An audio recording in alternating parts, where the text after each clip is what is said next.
Hello and welcome to the Patron Saints of Pop Culture podcast. As always, I am your co-saint, Miguel Covarrubias. And I'm Kathy Covarrubias. And today, let's talk about The Magician Season 2, as well as the books, which is... The Magician King and the Magician's Land. Yes. So spoilers for all of those, for all three, because we are going to be talking about them. We have not seen Season 3 yet, because it is not available on Netflix for streaming yet, so we will binge that whenever we can. But I guess we could binge it if we wanted to pay for it, but yeah, we're not gonna talk about it until next year, I assume. So, yes, so sorry because we've got a lot of other stuff to get to. So anyway, spoilers for those. Highly recommend again to pick up the books and read the books, as well as watching the TV show, because I think that they are very complementary. But we'll talk about that here more in just a second with our review. Yep. So, summary and review. Good luck summarizing. You go first. Okay, summarizing Season 2. There's so much that goes on. Yeah, they finally defeat the Beast and are the Julia and Katie are on a quest to kill Renault. They finally, they do not succeed, but they do succeed in killing the Beast, the other physical kids, and Alice becomes a Niffin, and then becomes not a Niffin. And there you go. There's my summary for the season. There's just so much that goes on. Okay, I should fill in the holes. So, Elliot is going to be a dad, and he gets married to a man. So he has... They haven't been married yet. Oh, he's going to get married. So he's going to have a wife and a husband. And then the magic well, whatever it's called. The wellspring. The wellspring is drying up. And so Margot makes a deal with the fairies. The fairies take the fairies take his wife and the baby, and then they come back, and the two gods die. Okay. See, there's actually more that happened, Yeah, but that does fill those it are in. like the main points. Yeah, so basically read books 2 and 3, because it borrows from both. Yes. More heavily on 3, I would say. Man, like the more that I think about, I could add so many other like minor plot points that like happened in season 2, but those are I the feel main like ones. they could have just done like book 2 for season 2. Yeah. But they maybe felt like they wanted to forge their own path with season 2, which is commendable. And since that brings us right to our review. There we go. Yeah. I would say that I did enjoy season 2. As far as television goes, I think it was very good television. It was entertaining. It was fast paced. It kept you engaged. You cared about all the characters. They didn't introduce any new characters that you didn't necessarily already have some knowledge of before. Whereas season 1 was about building the world, and starting in book 1 is easy to do that, to build the world. Even though they did pull from book 2 for certain aspects. But this one, I think they're trying to forge their own path and get past the books and say, okay, this is our own world now. Mm-hmm. We're making our own thing. And I don't know if that's true or not. We'll see in season 3. Those of you who have seen season 3 can probably tell us if they have or not. But I would give it a blessing. I loved the books. I loved book 2 primarily, and I'll talk about that here in just a minute, but primarily because it harkens back to my favorite of the Chronicles of Narnia series, which is the Dawn Treader. And like that, just book 2 felt like that for me. It had some of the same elements. It was a quest by sea, kind of swashbuckling, I guess you could say, but sure. Not involving pirates. Okay. I'm not a big fan of pirates. I think they're overdone. Yeah.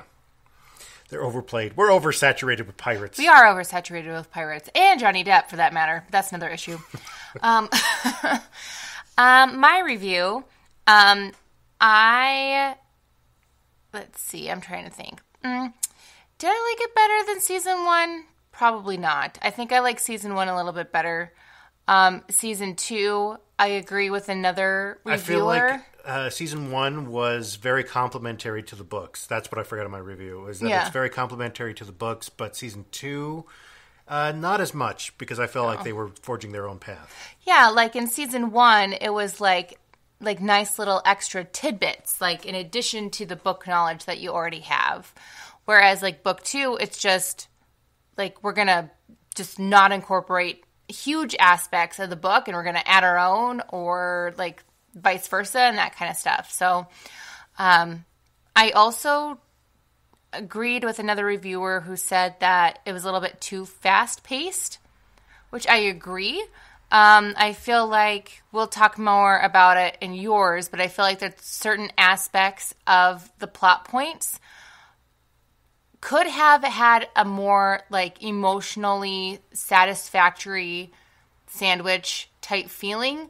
Whereas I feel like that's what it is. Their problems in season 2 were solved too fast, I think, for it to actually be any concern. Yeah, they didn't earn the payoff. Exactly. Yep. And I agree. I think that there were things that were done, I think, purely as a script writing point of view, because it's hard to portray that on the screen, that they didn't earn the payoff for it. Like bringing Alice back, that wasn't earned. Yeah. Like Quentin didn't have to go through anything to get Alice back. He was frustrated for a hot minute. Yeah, like he goes through an entire 2 books worth of stuff before he brings her back. So. Yeah, she comes back in the books spoiler alert? Yeah, we already spoiled it. Yeah. It says spoiler. She comes back at the very, very, very end of the books.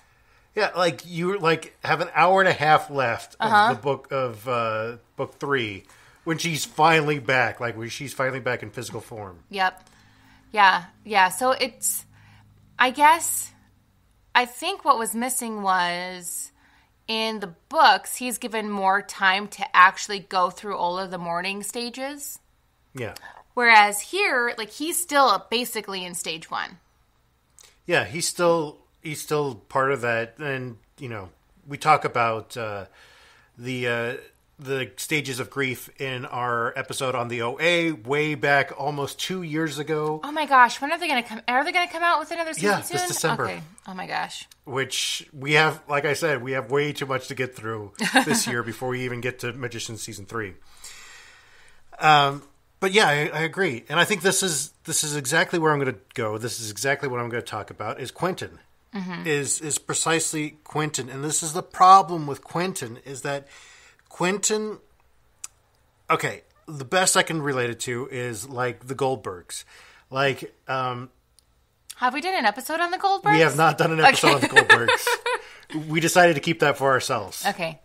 Because remember, overanalyzing sitcoms leads to ruining sitcoms. That is true. Except for The Good Place, because The Good Place is about philosophy and it's different. Extremely well written. Yes, it's just different. The Goldbergs is good. It's well written, but I don't want to overanalyze it because I'll find too many flaws. Yes. But the problem with Quentin is much like the Goldbergs is Beverly. And the Goldbergs is the mom and what she's often called a smother. What are you talking about? Beverly is like the golden example of what mothers should be. Okay. I'm totally joking, everybody. You should see my face. I'm not being serious. And this is the thing about Quentin, is that when he loves something, when he is completely involved with something, you can see that he gets overly obsessed with it, and to the point where he smothers it. He becomes a leech. Especially with Fillory. We talked about this in our last podcast on season 1 about how he's obsessed with Fillory. It's you can see it more in the television show because he's still holding on to the books, and when they're having the party, he goes back and he starts reading the books again. All of the stuff that it's become a smothering aspect of his life.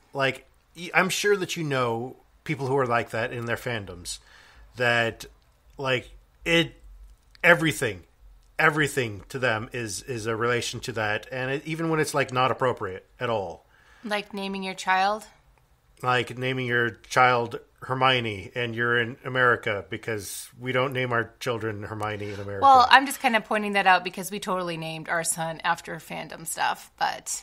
Yeah, but it's a common name. Peter is a common name. And so, well, it's not as bad as Nicolas Cage naming his child Kal-El. That's true. So that is so true.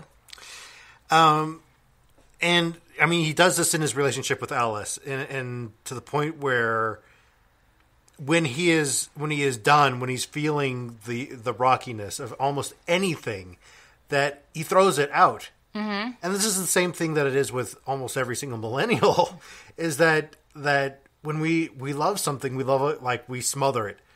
And that when it hits any rough patch, we'd rather throw it out rather than try to fix whatever it is that's going on. Mm-hmm. And this is what happens with Alice in season 1 of the show, and in book 1.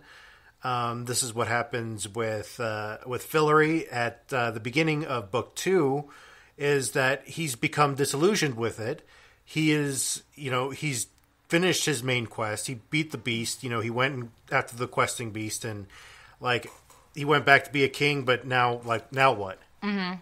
And he feels that general malaise of Fillory. Let's see what other things that. The boat. He overdid it with the boat. Yeah. In book 2, they don't do that in the show. Yeah. Let's see, what does he do in the show? Brings up his knowledge of Fillory with Umber, and it's like, come on, he created the world, man. Oh, I know. Yeah. You're going to try to out knowledge Fillory with the god of Fillory. That'd be like me trying to out knowledge J.K. Rowling. Yeah. About Harry Potter. And I think that the way that it is that he just wants, he gets this picture of what it is that he wants in his head, that it becomes that selfish desire that if anything falls out of line with his own selfish desire of what he wants, that it's seen as a problem to him and he'll throw it out. And I think this is the ultimate problem with Q. This is with Quentin, which is why I disliked him as a character. And I said that, I don't know, when did I say that? Earlier this summer when we were talking about something else, and I was talking about reading the book, that I did not like him as a character. Mm-hmm. And this is why. Is because he does that, and I think that I see that in myself, and that's the reason why I disliked him so much, is because I saw it in myself. I saw it that when something gets to be a little too difficult, that I have that tendency to want to throw it out. I have the tendency to not want to work on it anymore. That just, one mistake and it's like, eh. Hank Green did a great video this last week about the parable of the pot. It's about this class that gets divided up, and one group is told to make the perfect pot, the other group is told just to make as many pots as they can.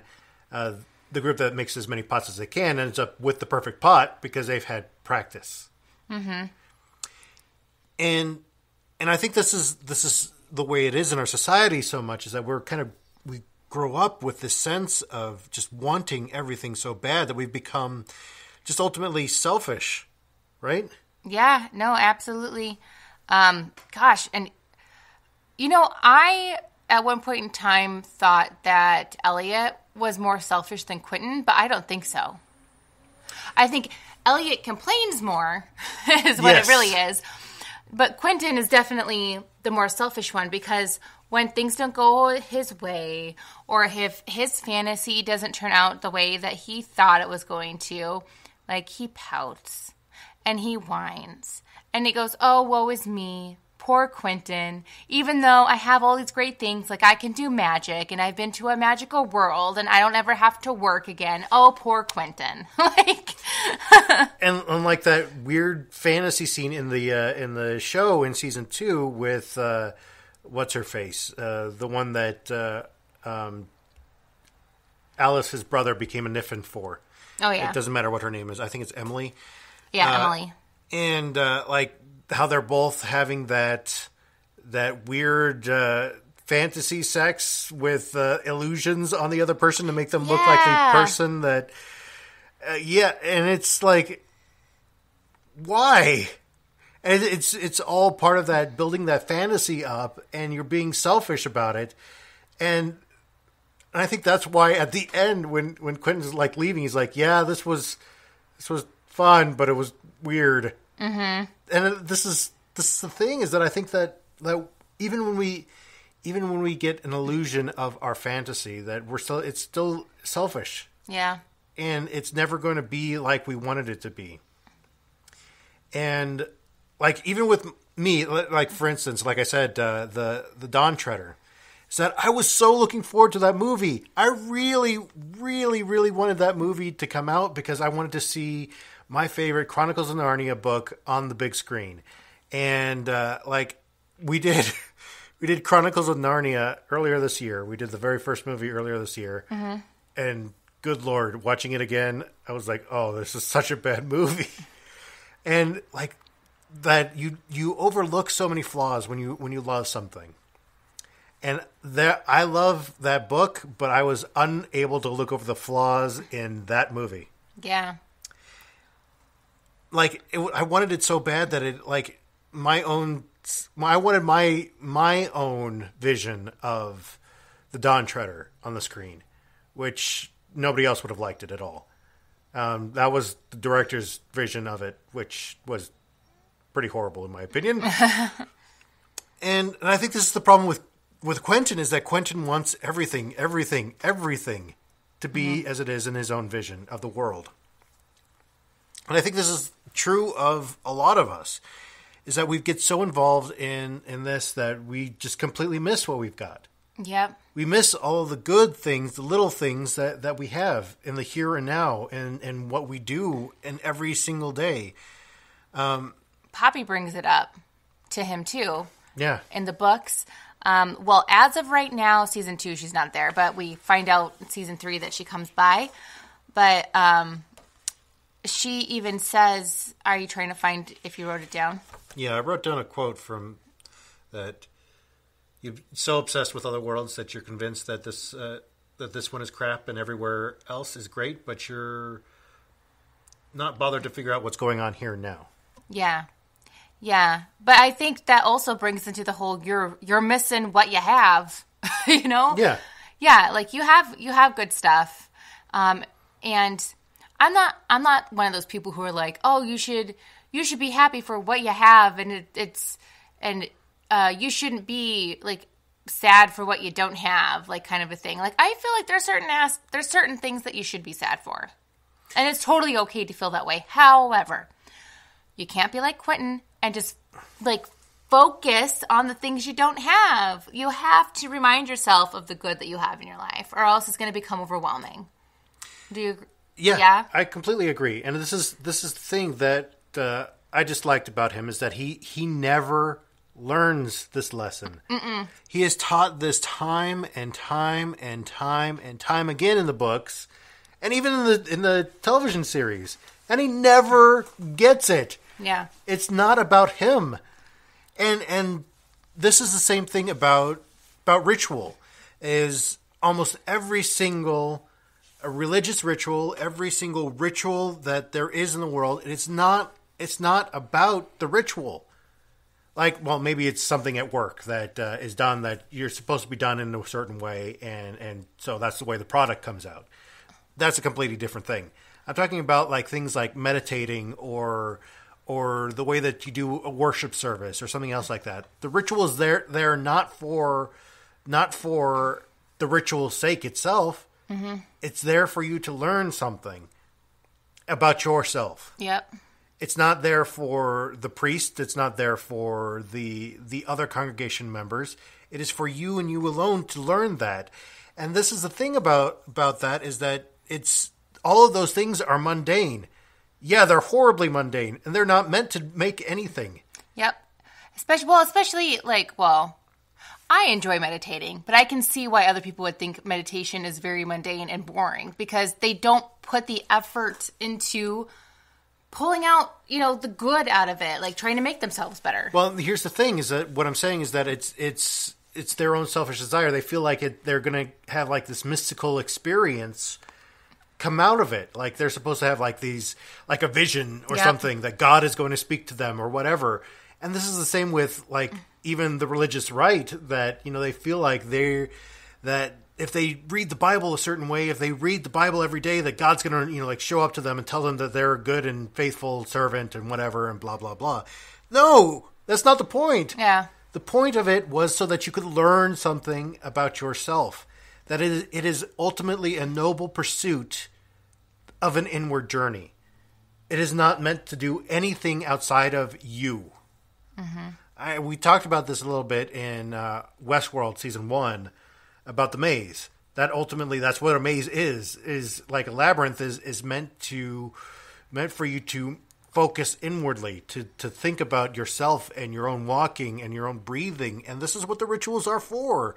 And I think this is ultimately, I love that that Lev Grossman decided to do magic with this, is because it is everyday magic, learning about something about yourself. That everything in this life is just really ultimately is magic. Mm-hmm. When it boils down to it, it's because everything can teach us about who and what we are if we just stop being so selfish about our vision for it. Yeah.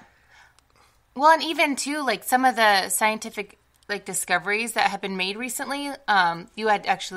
We watched a video earlier today. It's completely mind blowing, and to me, it does seem like magic because how the heck, like, did they figure this out? They've cured sickle cell anemia. Yeah, that in and of itself is like mind blowing. Yeah, and I know it's not actually magic, but in a way, it kind of is, especially if you compare it to the magicians, because it takes practice, it takes theory. Like, that is something that also is behind the magic in the magicians. They have to practice. They have to learn the theory. They have to build upon it. They have to actually know the basic building blocks. And they have to master themselves. Mm-hmm.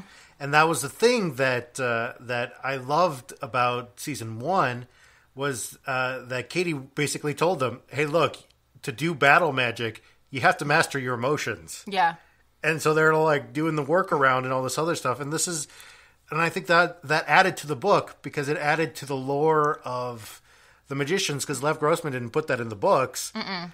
But it's something that I think was sorely needed, was to say, you have to master yourself.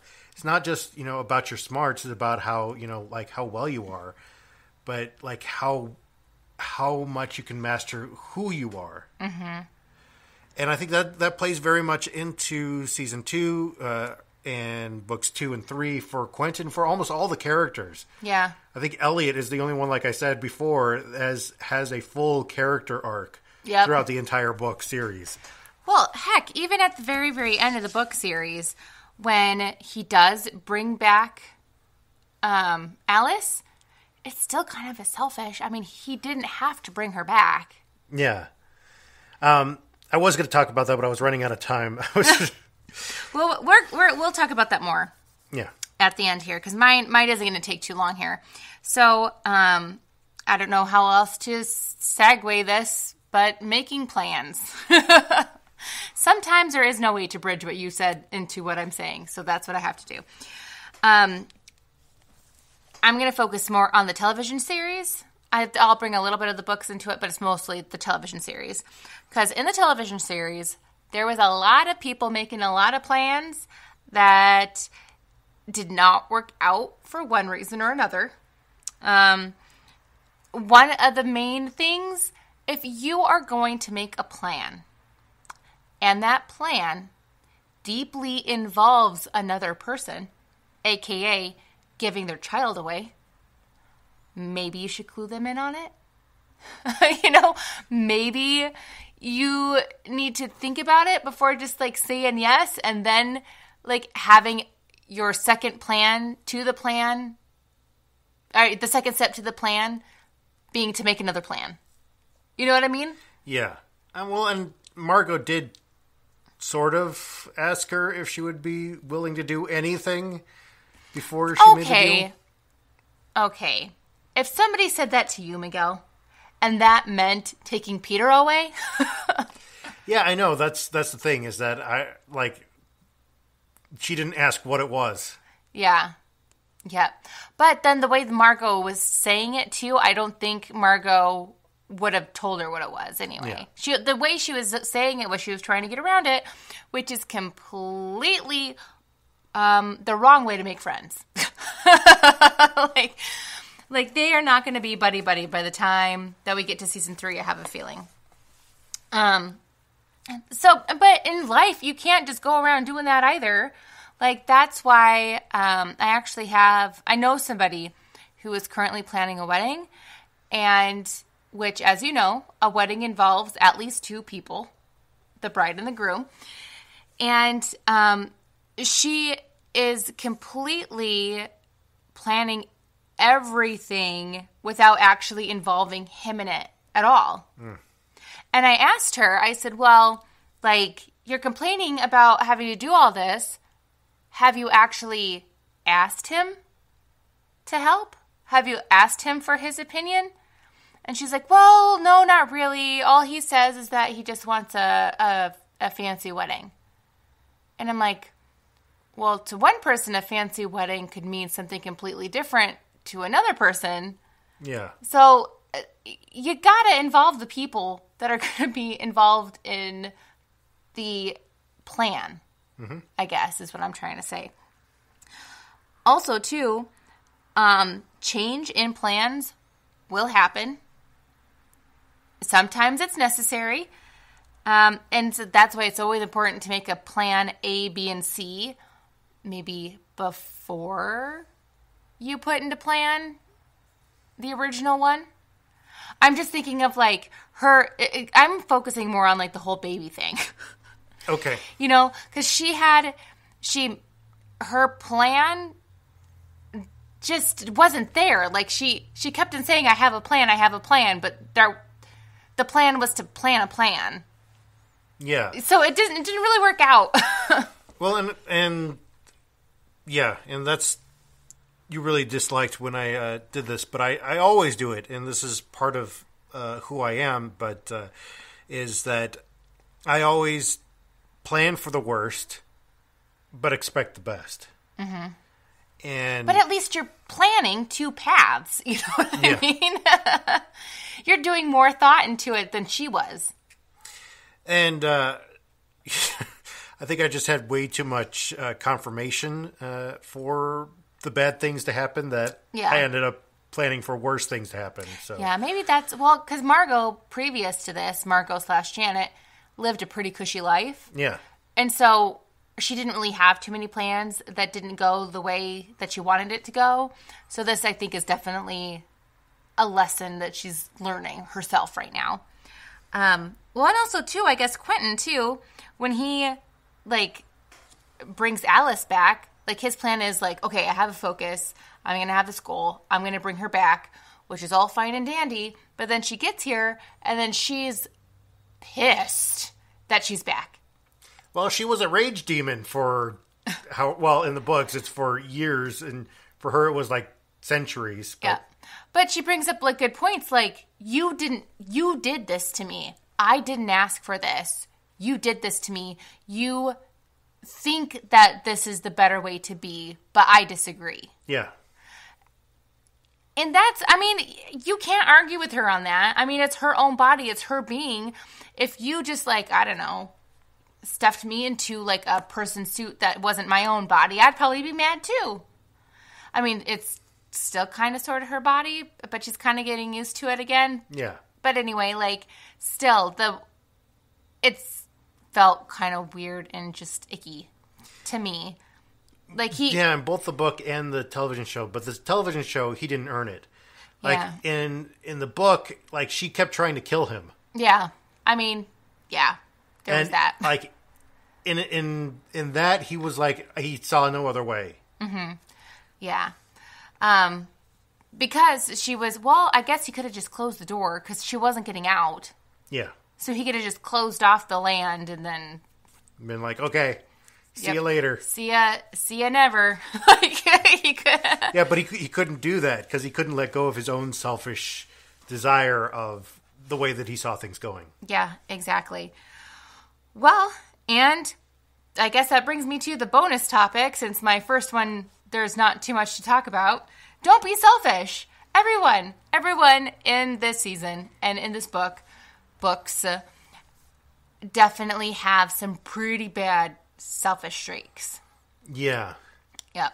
I mean, Poppy does sort of not at some points, but I think she was also written to be very airheaded. Really? That's how you read it off? I think that like in some points, yes, and I think it was more or less because like she was like much smarter than the rest of them, but when he needed her not to be, and I get this as a writer, is that when you need a character not to be as smart as you wrote them to be, you tend to overdo it. Gotcha. Okay, so I see what you're saying. So really, because what I liked Poppy because she seemed like the more reasonable person. Yeah. Like she was bringing like a nice outsider's view on a lot of the situation. Yeah, but then he didn't need her to be smart in book 3, and in book 3 she came all across as very like pregnancy brain. She used pregnancy brain several times as an excuse. Oh yeah, that's true. I mean, pregnancy brain is a thing, but because I have definitely experienced it myself. Yeah. But I mean, I didn't like lose all my function because I was pregnant. Exactly. Yep. Yeah, she definitely didn't make very good decisions in book 3. But, I mean, I still feel like him bringing her back was a selfish move on his part. Like, he saw her, he just wanted her back, and without her permission, I think what really gets me is the whole, like, asking for consent. To me, like, it's on that same level. Oh, yeah. Like, he did not get her consent to do this to her. Yeah. You know? And, gosh, when in the books, she's like, it hurt. Like, it hurt me. I think she says it in the TV series, too. Mm-hmm. But, like, gosh, he was just like, okay. Like, he had no, like, good comeback for that. Like, not, I did not realize I was doing this to you. I am so sorry. Like, I wish I could turn back time and not do it. Like, nope. He's just like, nope, you're better as a person. And just kind of, like, left it at that without actually hearing her out. You're better as a person. Here's some bacon. Well, and this is... And I think that the way that the book ends, I think is perfect for this, is just to show, like, they're not getting back together. Mm-mm. No. And she's like, yeah, we did this together, but it's still your land. Like, I helped you. So yeah, it's not my thing. Yeah. Well, even with, I would argue that Julia's storyline is still kind of selfish-ish. However, she is trying to do it to protect other people because he's going, like, I'm talking about her trying to kill Renault. Because he's going around and raping and eating people. So, yeah. Even though, like, her main driving point was because of what he did to her, she's also doing it, too, because other people are also getting hurt. Exactly. So I can kind of forgive her a little bit on her selfish aspect because she takes her selfishness and makes it larger than herself. Elliot, too. Like, he's one of those weird characters, like, he seems like he's going to be super selfish, but then he totally isn't selfish. Like, he will do anything for Fillory. He will do anything. And I think it really breaks his heart when he gets banished from Fillory, which actually doesn't happen to him in the books. In fact, it happens to Quentin instead, that he gets banished. But he he does have a heart of gold that he just doesn't want people to see, I think. Yeah. And then with Margot/Janet storyline, which, by the way, I found out why they changed her name to Margot in the TV series, is because they didn't want people to get her confused with Julia. Yeah, 2 J names. 2 J names, yeah, so they changed it to Margot. Which I kind of think Margot fits her better than Janet, but that's my opinion. Yeah, because it's kind of like a little bit pretentious way of saying Margaret. Exactly. Sometimes, and yeah. I know other Not Margos. in all. Yeah, I know other Margos, but yeah, it just fits her. It fits her better. It's like a person who is trying to give themselves a nickname. Exactly. Instead of somebody else calling you that. It is. Yeah. No, that's exactly what it seems like, and that's something that she would do. Yeah. In the TV series, season 1, she definitely was on the selfish track. Like, she was upset with Elliot for being happy, Yeah. and like leaving her out of it. In season 2, she's kind of trying to better herself and not be as selfish. But the thing with her is, since she's been that way for so long, she's been on the selfish track for so long, she doesn't know how to be non-selfish in a good way. Mm-hmm. She's still trying to help Fillory. Definitely not selfish. She did try to find out a way to not give the baby to the fairies. Again, not selfish. But then she goes and declares war on the other people without ever consulting Elliot. Yeah. And because of her own anger. So that in itself is also selfish. She's definitely going to grow. I'm kind of excited to see where she goes with season 3. But she definitely, out of all of those characters, I think is showing the potential to grow into a nice, radiant, non-selfish flower. All right. So, the principle in the parable of Magician Season 2 and books 2 and 3, Magician King and Magician's Land. We talked about everyday magic, about how, Quentin is kind of the embodiment of this whole problem. Yeah. With the selfish desire of your own vision. And we talked about making plans, but, communicate. It all boils down to communication. As always. Don't be selfish. So this is what we're working on. We are working on, next week we're going to be talking about Iron Fist Season 2. Surprisingly not as bad as Season 1? Yeah, it changed my opinion of Iron Fist. It was good. I know. But here's my thing. I don't know if it's really good or if I just think it's good because the bar it was better. Was so low. I have to say at the very beginning, the acting was just horrid from the Meachums. Yeah. But it did get better throughout the season. So. Yep. But anyway, we'll talk about that next week. We still have a lot to go on. We will probably be getting to movies coming up here soon because Hereditary just came out. Won't You Be My Neighbor just came out to be rented. So we're going to be getting to those shortly. If you have any suggestions for us, or if you have anything to say about today's episode or any of our previous episodes, please find us on social media. We are available on Facebook and on Twitter at Real Honest Faith. You can also find us on our website, thehonestfaith.com. You can also send us a text or a voicemail to our phone number as soon as I find it on one of these pages. Right there, 720-372-3879. I should have this down by now, but I don't. It's 720-372-3879. Also, to let you know, we are running up against our server limit on our host Spreaker. And so we would love to be able to expand that a little bit more. And so we are selling T-shirts and some merch, and I will be putting the link down in the show notes. So check it out for that. Go buy a fashionable sweatshirt or T-shirt or jersey. So with all of that being said, we invite you to come and join the conversation. Bye.